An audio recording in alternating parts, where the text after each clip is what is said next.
Hey, everybody, welcome to the SkyLounge podcast, episode number 168. Thank you so much for tuning into this episode. Follow me at the SkyLounge on SoundCloud, iTunes, and Google Music, and also check out at the SkyLounge on YouTube, Twitter, Instagram, and Facebook. And without further ado, let's get started with episode number 168. Where is my athletic escapism? American sports eventual return. Where is my fucking sports ball? God damn it! Man, I'm telling you right now, dude. The world hasn't been the same since March 12th, 2020. All right? A date I will never forget. Everything changed when the COVID attacked.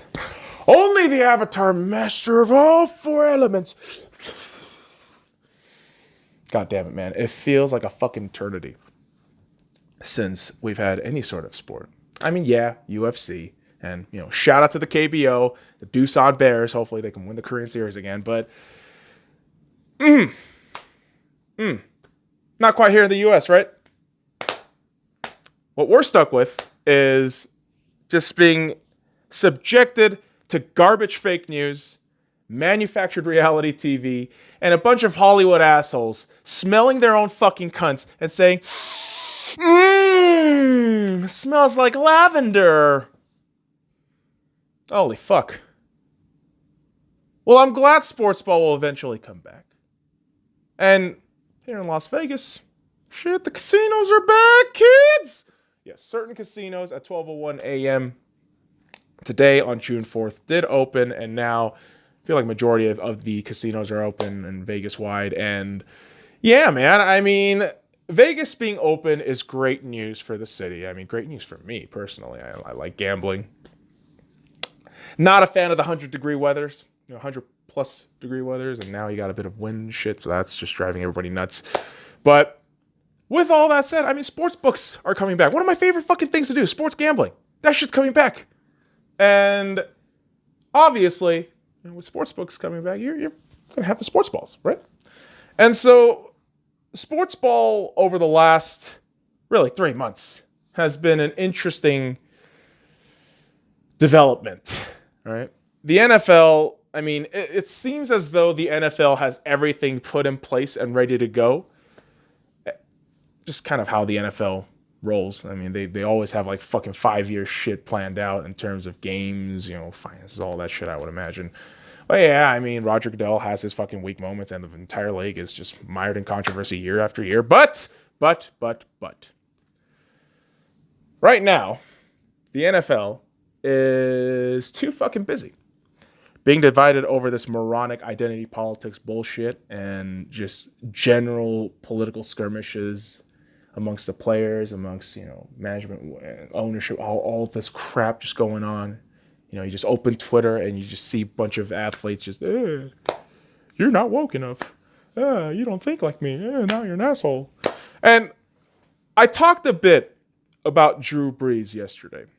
In yesterday's episode, talking about George Floyd, talking about all this shit going around the United States right now, I had a chance to talk about Drew Brees. And of course, like the typical athlete of the 21st century, Drew Brees has to apologize because he supported military. And apparently, if you do that now, you're a racist. And yeah, I know that's really simplifying the logic and the argument for a lot of people and what the fuck point they're trying to make, if at all. But Drew Brees is allowed his opinion, right? Right? But okay, no? Okay then, all right. Well, we saw this shit in full force today with a young man by the name of Jake Fromm, right? Quarterback who was just drafted by the Buffalo Bills. And this young man was caught saying some racist shit on private messages. Guns are good. Just make them very expensive so only elite white people can get them. Ha ha! A private message from last year somehow gets leaked. because, of course, people are fucking scumbags all over. Racist, probably just a really insensitive, observation made by a young man in his early 20s. Probably a fucking dumbass. I mean, aren't we all in our young 20s? You're still in that kind of developmental stage of what's fucking going on in the world and shit? Yeah? Yeah? No? Okay. Because apparently, the Twitter mob just, boom, brandishes him a racist. And just this fucking perpetually angry woke Twitter has to fucking force everybody to think like them. That's communism. But nobody will tell you that shit. But that shit's fucking communism. But of course, Jake Fromm, being the young man of the 21st century, apologizes. Of course he fucking does. Holy fuck. And so you have these fucking collective dipshits talking and dropping names. Colin Kaepernick. Oh, Colin Kaepernick. He should sign up for a team. Don't even get me started on that fucking brain-dead, race-baiting, mediocre-ass QB who thinks Cuba is more free than the USA. You fucking idiot! Go fuck yourself! You fucking opportunistic sociopath! You dumb fuck! Fuck! Fuck, man. Fuck. Jesus fucking Christ. It's either fucking bend the knee and follow my belief system, or suffer the wrath of the irrational mob that's fueled by uncontrollable fucking emotions. Oh, let's get everybody and call it racist. Fuck you, let's get this guy. Again, like I said yesterday, race and military is a touchy and emotional subject. And you won't really get a lot of rational talks with that shit. Especially with that shit mixed. Man, it's like saying, oh yeah, I'm gonna be fine mixing whiskey and vodka together. No, motherfucker, you're gonna be fucking worse off the next day. I've actually done that before. That's why I'm telling you this. Don't do it. All right, no. I'm not getting dragged into this shit this episode. I'm not getting dragged into this fucking rabbit hole again right now. We can definitely have another time and space to do that shit. Trust me. We have plenty of days in June, guys. I will tell you right now, we are gonna fucking get into one of those shits these days, man. I'm telling you, it's gonna be just wild. But what's also wild is the NBA. Yes, basketball is coming back. And yes, I am a Lakers fan. No shit. That's why you got the fucking Lakers thing. You got some Laker balls and a little foam hand finger, right? And listen. I definitely know the NBA is one of the wokest, dumbest fucking leagues out there. But I love basketball. I absolutely love the sport. And I have the mental faculty to distinguish between that shit, fam. All right? So when someone tells you like, oh, this league is too woke, I'm not going to watch it. Well, dude, I don't necessarily agree with the wokeness and the perpetual anger bullshit, like self-victimization. But I'm not going to fucking throw away the sport. I love basketball. I'm not going to fucking stop watching that shit. Until, I die. I guess that's going to be the only way. But hey, man, hey. The NBA passed a 22-team format play-in/playoff system that will start on July 31st and conclude with a potential Game 7 set for October 12th. Furthermore, it passed with a 29-1 in voting by the owners or fucking governors. And this is exactly what I'm talking about with the fucking perpetual wokeness with the NBA. Oh, we gotta make everybody feel not fucking inclusive. Inclusion. For diversity. All right, dude. All right. Okay, cool. So, yeah, the curious part about this thing was one goddamn team opposed. One fucking team. The fucking Portland Trailblazers, aka the Portland playoff sweepies. Fucking losers, right? But they somehow squeeze their way in because, of course, the NBA wants all the talking points, right? You somehow have to get Zion in there. Oh man, you can't leave out Pop for the first time in 22 years in a playoff. Oh, what are you talking about? Leave the Suns out. They seem like a fun bunch. So 13 Western Conference teams and 9 Eastern Conference teams will play a 8 game regular season seeding games. So I guess redundancy in the games there. But within a span of 16 days, each team is going to be playing, 8 regular season games with a possible tournament to decide the 8th seed. So sounds a wee bit complicated, but eventually someone's going to explain it better than I will. I am just regurgitating this shit I just read a couple of hours ago. And I'll tell you what, at least the teams are set in terms of who's going to be there in Orlando, Florida. And listen, the Western Conference, you got my Lakers, you got the Clippers, which, whatever. But you also got the Denver Nuggets, the Utah Jazz, OKC Thunder, who, by the way, have been absolutely spectacular all throughout the season. And I really want to see what CP3 can do with this squad. You got the Houston Rockets, you got the Dallas Mavericks, Memphis Grizzlies, another exciting team with John Morant, Brandon Clark, bunch of young fucking character dudes that can just get shit done. So that's gonna be another exciting team to look out for. The Portland Sweepies, the New Orleans Pelicans with Zion Williamson, because of course you've invested that much money into Zion, you have to get him on television. The Sacramento Kings, also making a playoff comeback. Good on you. The San Antonio Spurs, because it's Pop. It's Pop. Somehow it always magically works for Pop. And the Phoenix Suns. Almost damn near a decade since you got to playoffs. But hey, Monty Williams, good on him. First year, you're technically technically a play-in, but you're still part of the conversation of getting to the playoffs. So big step.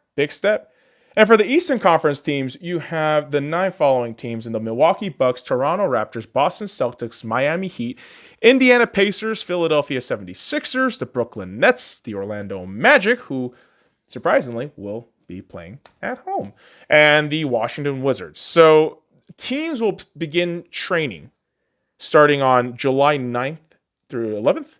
The draft lottery set on August 25th. The draft will be on October 15th.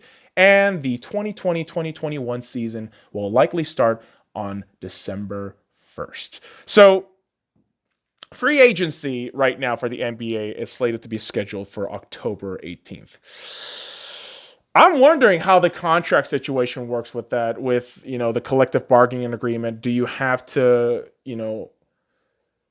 kind of edit that moving forward, or just at least for now amend it so that you still have this like 6, I guess like a 3 or 6 month leeway for players to get their shit rolling up to next season.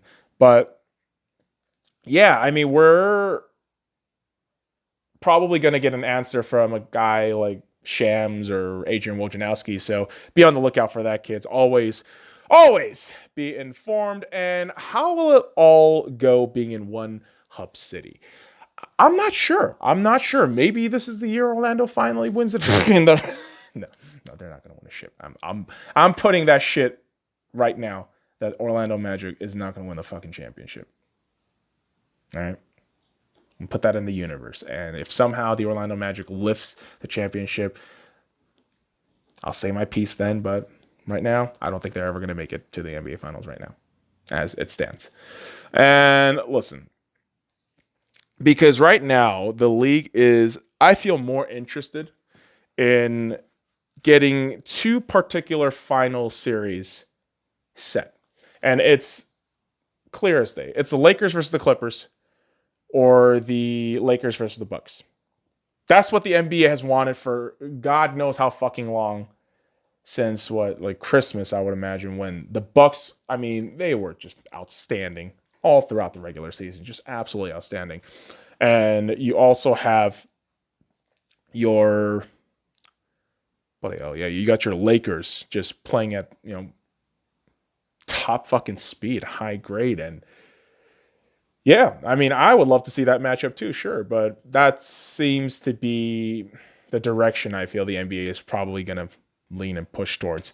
But personally, I want three specific matchups for an NBA Finals if I can ever get one, and they're all going to be involving the Lakers. If I had to pick, I guess if I had to pick a final series, I would just watch for fun. Would be the Dallas Mavericks and the Miami Heat because they have a prolific history.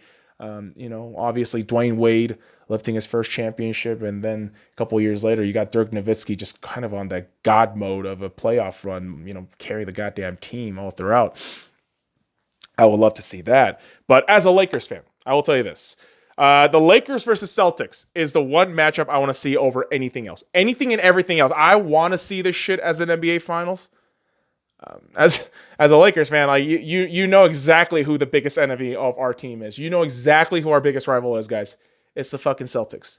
All right. And I would love to see this young, up and coming Boston team with a lot of great pieces and Jason Tatum, who looks like he is going to be emerging as one of those young all-stars within the next 2 years. I mean, and not just like, participation all-star. I'm talking like fucking top 5 guy all-star. And I would love to see them pitted against just this kind of older veteran Lakers team. And I just want to see the Lakers in the fucking final.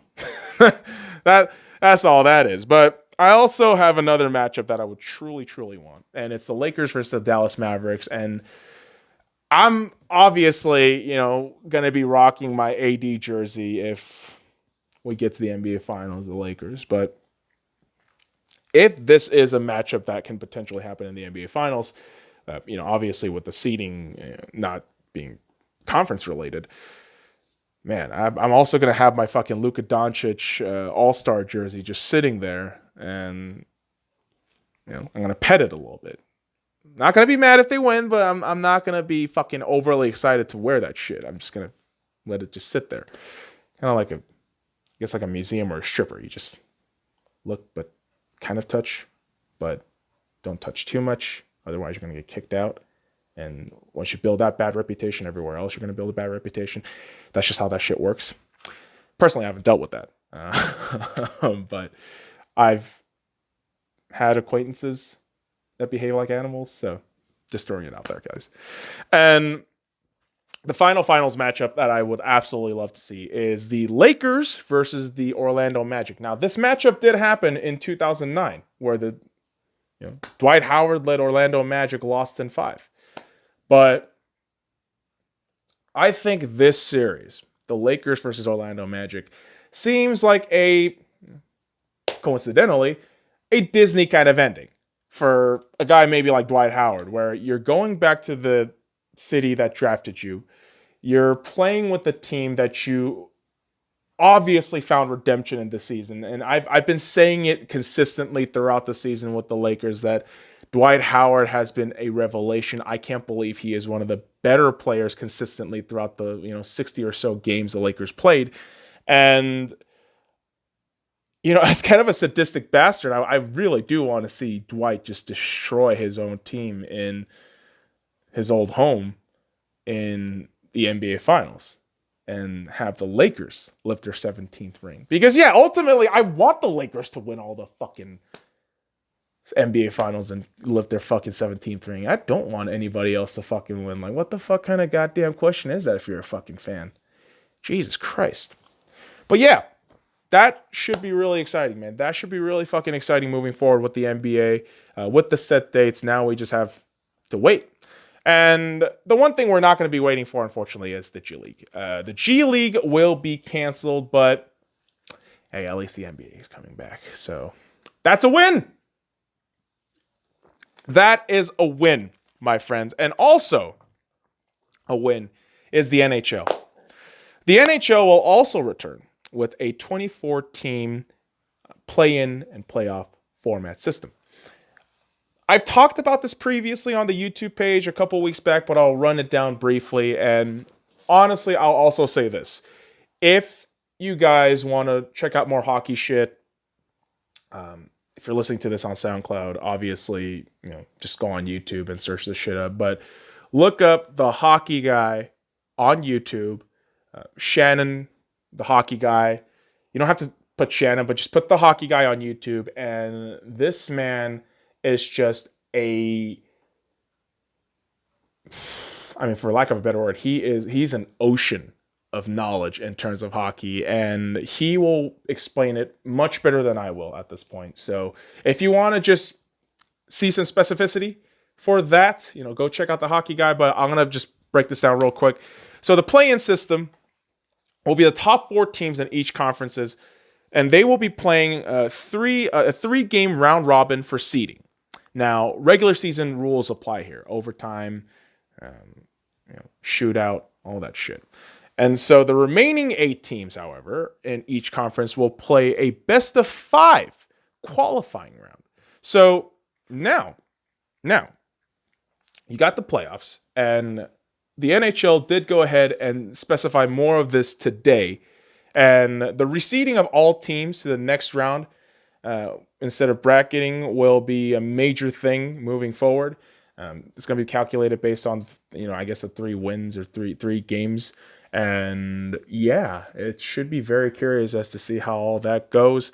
The first and second rounds will be a best of 7 series, with teams being reseeded after each round. The Western and Eastern Conference Finals will both be a best of 7 series, and the Stanley Cup Final will be a best of 7 series, with the team with the higher regular season point percentage being designated as the home team. That's something that you have to specify in there. And again, if I missed anything, you can always check the official website, NHL.com, or again, check out the hockey guy on YouTube. That dude is just absolutely amazing. It's not even a plug. It's just me genuinely amazed at a man with that much knowledge and just willing to share it. And of course, there's the whole Patreon thing and all that shit, but I don't care about that. Like, if you're giving me great content, I want to fucking shout you out. I want to say you're awesome. And damn, man, why can't the internet work like that? Why can't the fucking internet work like that? Where it's like, oh shit, he did something cool. Compliment, kudos. Like, all right, push that shit out. Move the information forward. But no. Our society sucks. So we only have a couple of people like us just, share all the shit. But no. The world sucks. At least hockey doesn't suck. At least hockey doesn't suck. Fuck you, Max Kellerman, you dumb fuck. You ESPN woke piece of shit. Oh, nobody watches hockey. Yeah, you dumb fuck. The NHL is one of the rare fucking sports in America that have been rising numbers over the last 3 fucking years. In the TV ratings, you fucking dipshit. Your fucking precious NBA, as much as I love basketball, have been plummeting in the ratings, Max Kellerman. So shut the fuck up about that shit. Dumb motherfuckers, I swear to God. You fucking fake news media fucking assholes. Go fuck yourselves. Seriously, man. God damn it. I gotta compose myself here, man. I gotta compose myself here. Oh, I just get fucking triggered when dumbasses say dumb shit and just have to call them out on it. But hey, we have the NHL coming back.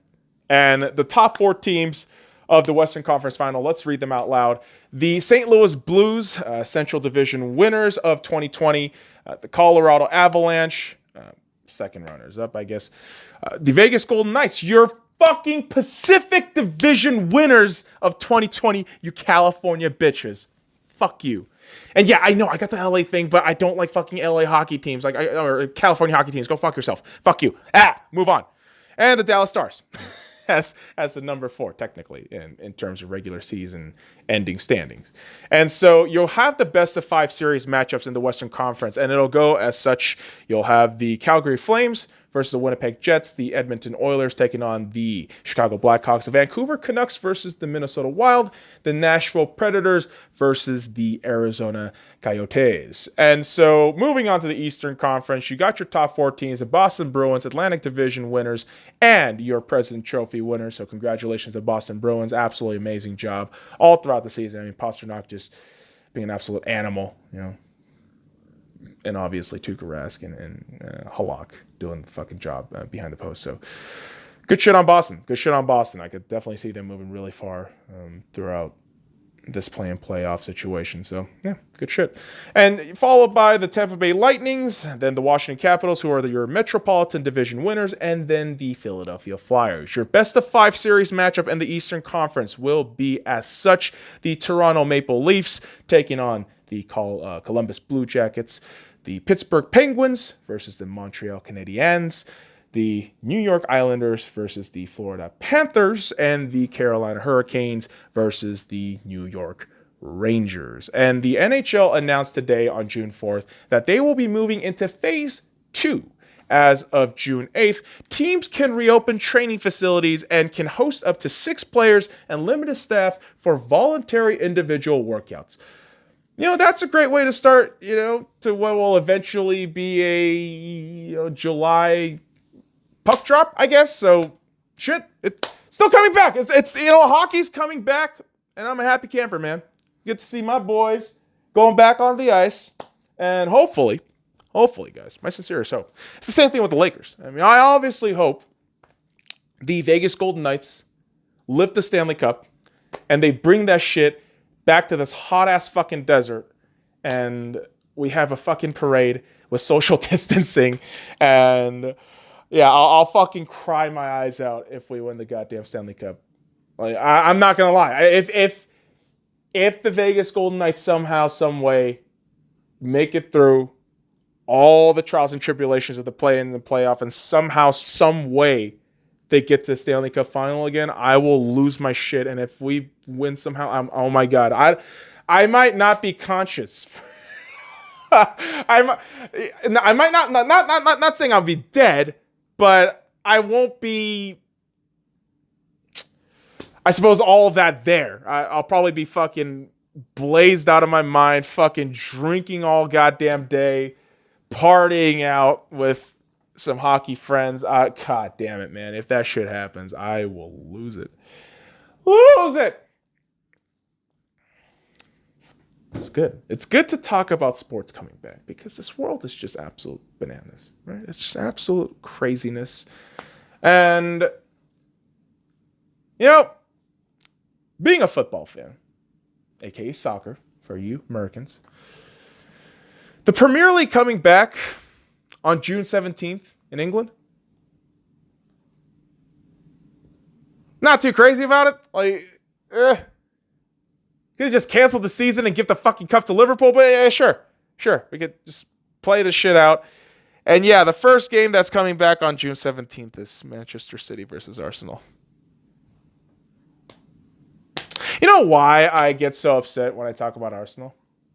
Because when you learn the history of this football club that's been around since 1886, and you realize there's so much history and culture, there are so much trophies, actual trophies in the cabinet, that when you think about the last 20 years in retrospect, last 20 years, last 10 years, really. Last 10 years, 16? Can't do math right now. But it's been weird. It's been weird to watch Arsenal just go down the toilet bowl and just kind of eat itself. And the Kroenke ownership is something that I will never agree to. Just simply something that I think is going to slowly but surely kill this club. But yeah, I mean, I love football. I love the product on the pitch. But, when you learn about how the money moves in football, how certain players' contracts and their agents are dealt with, it's depressing. It's depressing, especially as an Arsenal fan that feels more as a feeder club nowadays than a club that actually gives a shit about winning. Yeah, it's a bit morbid. But there are going to be new rule changes coming to the Premier League, so hopefully the lads can pick themselves up and get shit going. 5 substitutions will be allowed, and 9 players on the bench. Holy shit, that's a lot of fucking guys. Fuck. It's just nuts. But, listen. Football coming back is good. It is. I mean, not just in Europe. You're going to have it coming back in the USA. MLS, USL, NSWL, all eventually coming back in the US to start their season. But let's be really fair. Without any attendees in 2020, that's what it seems like for soccer, will soccer be a failure in 2020 in the USA? Probably. When your biggest female star in football just decided to go woke instead of playing, that sport itself within the perspective of the USA is going to split perspective. It just is. That's generally how these things go. And so, a big oof on that one. And, well, I don't want to keep you children too long, but let's talk about one final oof. And that's the MLB. Major League Baseball. Holy fucking shit. What are you lazy cocksuckers doing? Huh? Rob Manfred is still a fucking commissioner of a professional sports league in the United States, ladies and gentlemen. Somehow this asshole is still up top. And he's been umbrella protecting these lame duck fucking owners for all these goddamn years. And no actual shit is getting done. And the season is just kind of in a diarrhea state. A proposed 114 game schedule in a span of how many months, you dopey motherfuckers? And look, I'm not sitting here to claim that I'm a fucking contract law expert, nor, union fucking contract expert, union, trying to deal with union and shit. I'm not an expert in that shit. But you fuckers have all the money, time, lawyers, and resource to work this shit out. What fucking more do you need? Fuck you, MLB. Honestly, I can't fucking deal with you. Especially after the whole Houston Astros fiasco. How the fuck is it so hard to just say, hey, you fuckers cheated. Give that shit back. And all those fucking loser Dodgers fans, and I'm a Dodgers fan, but all those fucking loser Dodgers fans that say, we want the trophy, we want the World Series. Fuck you. The Dodgers don't deserve that shit. They lost. But the Astros don't fucking deserve it either. Nobody deserves 2017. Nobody. Just erase Houston's winning. Then restart the league. I'll be happy then. But fuck you, Rob Manfred. Fuck you. Dumb fuck. Your predecessor fucking fumbled the whole goddamn steroid situation. You completely fucked up 2 major cheating scandals. Oh, you goddamn dipshit. You fucking piece of shit, Rob Manfred. Fuck you. All right, guys. I'm going to wrap this shit up for you. Fucking Hallmark style. Ultimately, sports will be back, and it'll make the United States great again. Next episode on the Sky Lounge. Red pills. Yeah, don't overdose. So you'll lose your fucking mind. Okay? That's the warning of the day. Now, kids, that does it for me. I appreciate you dropping by this episode. Follow me at the Sky Lounge on SoundCloud, iTunes, and Google Music, and also check out at the Sky Lounge on YouTube, Twitter, Instagram, and Facebook. Until next time, kids. Fuck